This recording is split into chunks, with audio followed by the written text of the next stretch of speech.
درود رفقا، این همون غذایی که عطر پیاز داغش کل خونه رو پر کرده. یه آش قدیمی و سنتی ولی با مواد خاص که تو کمتر آش پیدا میکنی.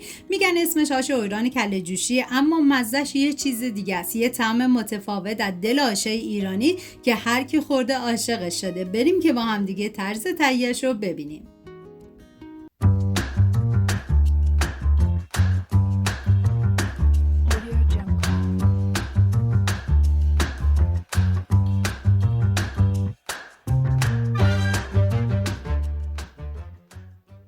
150 گرم نخود از شب قبل خیس کنید، چندین مرتبه آبش رو عوض کنید، بریزید داخل قابلمه، مقداری آب بهش اضافه کنید، زمان بدید تا نخود بپزه و اینکه من اندازه‌های دقیقم داخل دیسکریپشن نوشتم. 2 عدد پیاز رو به صورت نگینی ریز کنید. این آش برای 6 نفر در نظر گرفته شده. شما بر اساس تعداد نفرات باید مواد رو کم یا زیاد کنید.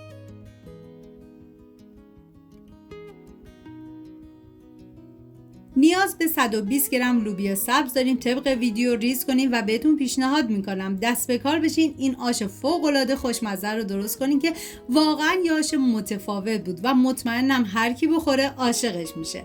داخل قابلمه من مقدار روغن کنجد ریختم. شما از هر نوع روغن سرخ کردنی که دوست داشتین میتونین استفاده کنید. پیازی که ریز کردم و میریزم داخل قابلمه. هم میزنم، زمان میدم تا پیاز سرخ بشه.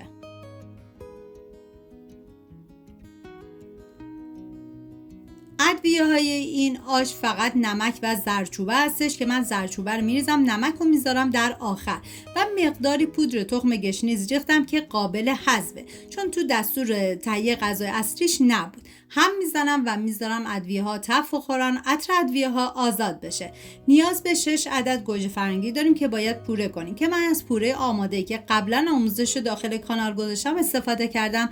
لینکش رو داخل دیسکریپشن میذارم برای عزیزانی که دوست دارن ببینن، درست کنن و در این مواقع ازش استفاده کنن.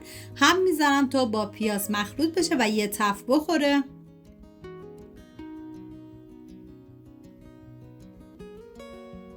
بلغوری که از شب قبل خیس کردم و توی این مرحله همراه 1 عدد فلفل قلمی تندم بهش اضافه میکنم. هم میزنم.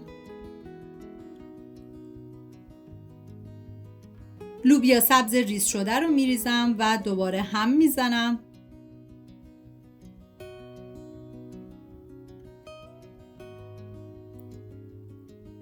توی این مرحله من مقداری استاک گوشت ریختم، الباقیرم آب میریزم. عزیزانی که وگان هستن میتونن این استاک رو کلا حذف کنن، همش از آب جوش استفاده کنن و اینکه همون اول آب زیادی نریزی، مقداری آب بریزی تا مواد بپزه.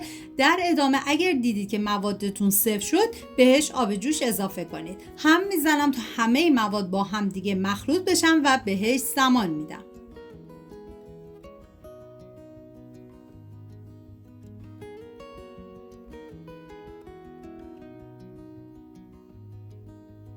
بعد از اینکه مواد تقریبا پخت، حالا نخود پخته شده رو بهش اضافه میکنم و در طی زمان پخت حتما چندین مرتبه هم بزنید چون این غذا بلغور داره، احتمال اینکه ته بگیره زیاده.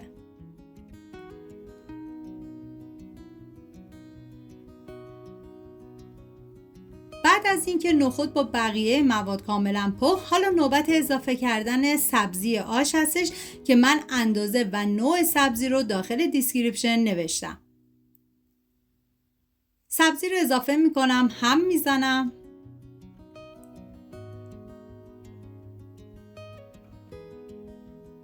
زمانی که سبزی رو اضافه کردید باید بذارید تا سبزی کاملا بپزه. حالا توی این فاصله 2 قاشق غذاخوری آرد رو میریزم داخل یه ظرف، مقداری آب بهش اضافه میکنم،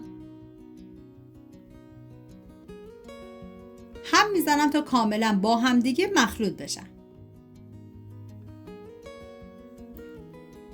حالا 4 لیوان دوغ شیرین ما نیاز داریم که این آرد و آبو که با هم مخلوط کردیم به دوغ اضافه میکنیم. هم میزنم تا با هم دیگه مخلوط و یک دست بشن.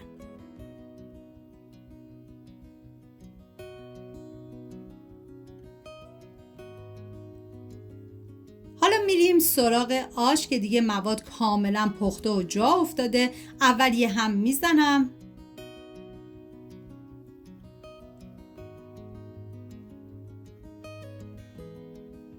و حالا دوغ رو به این مواد اضافه میکنم.